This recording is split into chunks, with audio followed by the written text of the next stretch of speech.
raising this issue because I know that MWAN, I do have a lot of respect for women. Women are very strong advocates. Anything they want, they will get it.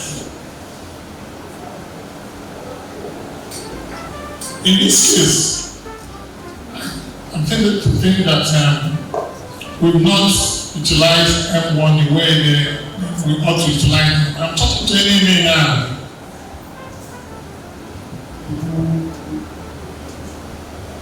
And I want the MWAN as much as possible to look at this issue very critically. There's no doubt that men have very poor health-seeking behavior. That is the truth. And so I keep asking, well, the men, the MWAN, will you leave your brothers, your husbands, and your male colleagues to keep dying that way?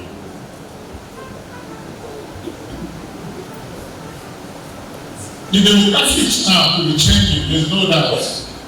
Because now I find a preponderance of women studying medicine. It's like we have more of women now than men. Even in my practice, I've noticed most of the doctors, all the people, there are many female. That notwithstanding,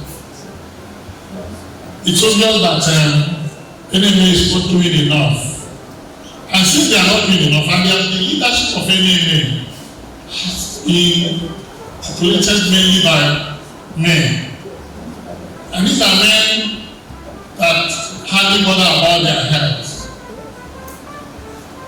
There are two aspects.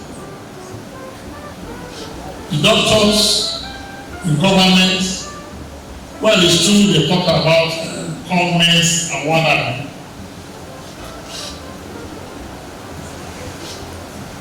But you see that oftentimes they are not proactive. I've had to talk to many presidents nationally now, and they realize that proactiveness is not really there.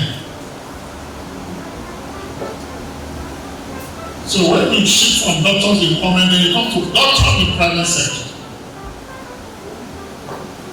Now we have the health insurance. There are 10 boards at in River State. The doctors here will not suffer very well.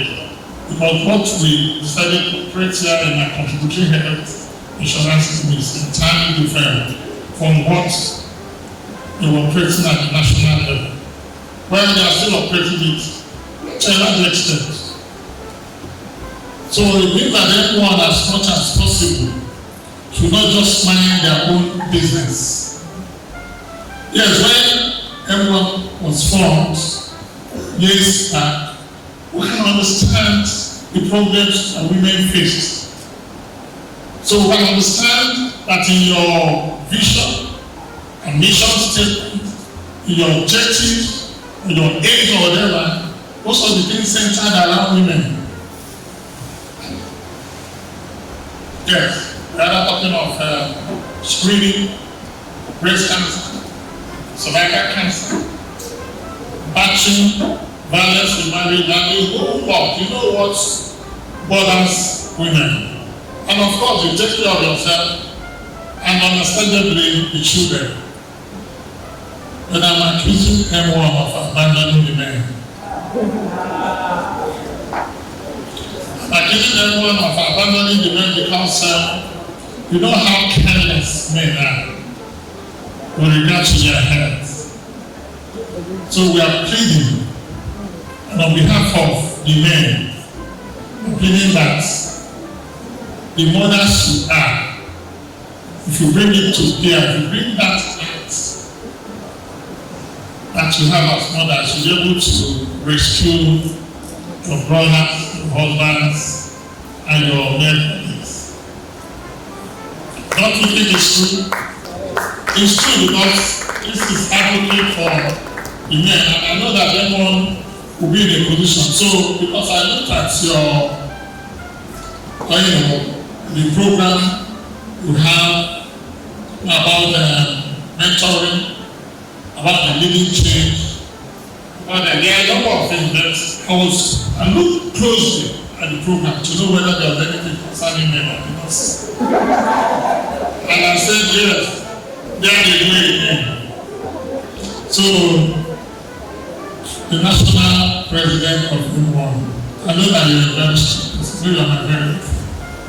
So it's important that we look at these issues to see how the men can be powered. In fact, everyone is an affiliate of any but to that one out and rise.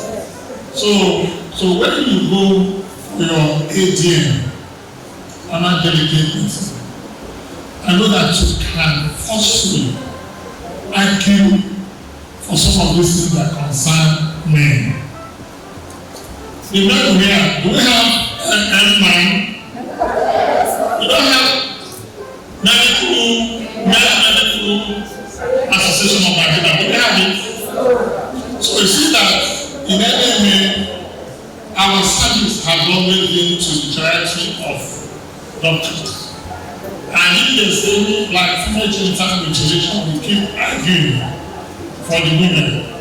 And I'm begging everyone as much as possible, when you go to ATM, trying to look at issues that concern these your brothers, husbands, mates.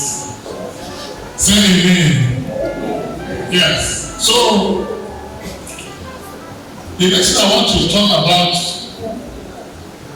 is about mentoring, and I think you've been there to extend. We found a great lacuna in this aspect of mentoring. And I'm sure you also talked about mentoring of women. It's okay. I want to also state that when we're talking about women, cross-gender mentoring may not really be appealing. So it is good that we discuss that. And I think that we should be more deliberate. It may not be proper to, just have a watch like this. And at the end of the day, we see that these issues cannot be carried forward for action. So it's important that everyone gets very delicate and deal with this mentoring issue.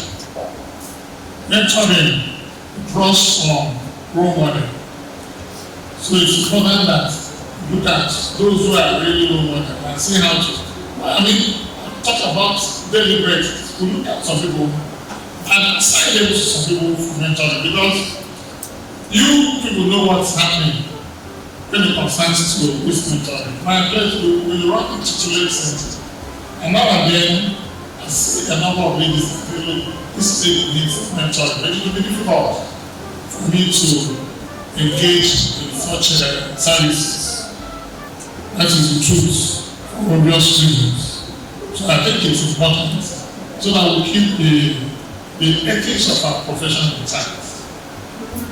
Doctors that had to pass through me and make sure that they are mentored very strongly.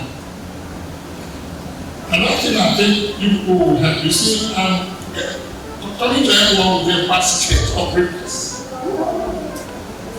That is the truth, because everyone in this state is about 49 years, instead of almost 50 years. 39 years, almost 40 years. Then, 1985. Yes, everyone in the country, I think it started 1997, that's some time. So, people are adults now. So, you can watch into all the areas and create entropy in those areas to make sure that things get well eventually. So, it will not just be sufficient for you to wonder about yourselves, as you look at the program. These are beautiful programs. They try to go beyond that. So my next aspect of request is some conflicts Inter-professional conflict. Conflict within the medical profession. There's so much conflict. Nobody can deny that that is what we are facing. Between the private sector and the government, between the teachers, PPTs, and others. All sorts of conflicts that we noticed. In fact, we have a new dimension now. So I'm talking to everyone because it will give you a position to resolve some of these issues. Don't look at yourself as weak. I don't know what his lady will tell me now that I will not want to do. She knows it. But that's the diamond. He will do it. So the new dimension is what we now have during the election. You know, as I participated in elections here in the early 1991, 92, where John was late Mr. John was chairman. He had contested against her and one Dr. Hibri. As in definitely very well that I can tell you that things have changed a great deal. You don't know what it used to be. So when you're running for an election, somebody puts up an ad, promotes you and all that. It could be a resident doctor or something. So you see that now we need to have conflicts. Some entrenched enemy within the profession. Because of what should not really matter. Because so that one would be there for 2 years. After 2 years, he leaves. We've seen every chairman come and leave. Many since early 90s. And we maintained our peace, our love. And what I've seen now, the eyes of an old person is I'm no longer comfortable. So, if you also know what to do in that direction, try to do that. Women have a lot of power to change these issues. That's one. I think that as much as possible, because, all of us are gifted. It's like asking of the press, being sent to the MWAN because they have talked to some NNA chairman and talked, and they did not seem to have the solution to it. So now I'm bringing this request to MWAN. Why? Because I believe in the ability of women to solve problems. I'm not pretending about it. There's no lip service. I mean, those who have worked with me will know that even in my practice, women tend to take major decisions. And that's true. Finally, I wish to commend the organizers of this conference. You will have known where just some months ago, late last year, or early this year, you had everyone national where you were elected. I was there. And then people are organizing this one. And you've been quite steadfast in pushing your objectives. So I want to commend the elders of MWAN. Yes, I know quite a lot of them because I've been following them up to know, how they run their association. Quite enviable too. Handing over peacefully from one ESCO team to another. So I want to thank you and commend you for what you've been doing. And I have been particularly on record that all that you have done in the past have been good. So I believe in capacity to do more. And I want to issue a kind notice. And if we wait for you, because men, we don't have any man. I keep saying it. Men are also that sacrifice. They don't bother. If we wait for you for the next couple of years and you don't do anything, this man as a retiring doctor, who set up MWAN.